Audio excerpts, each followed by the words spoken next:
Ano po yung reaction natin dito sa ating ranking? Because we spoke to a political analyst the other day, and she said na this might not be the outcome that the Alyansa wanted. Would you agree with that sentiment as a Well, member of that slate? in a way, slightly. We were Mm. expecting 8 or 9. 8 or 9. We knew that we will be having difficulty with at the onset. At the onset, yung 12, that was quite impossible. We knew it.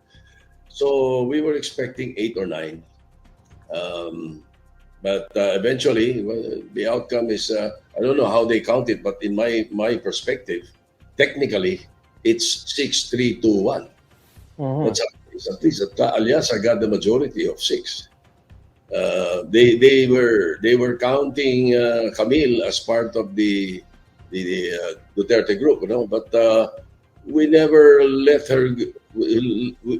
She never left, and the Nacionalista Party was part of the Alianza. Never left, even on the last day of the campaign or at the meeting de Avance. We still have Camille there. So technically, even if she's being endorsed by from the other camp, personalities from the other camp, the fact is that she's part of Alcanza. So it's 6-3-2-1. 3 from the Duterte group, 2 from the LP group, and Jaime Marcos, who stands alone.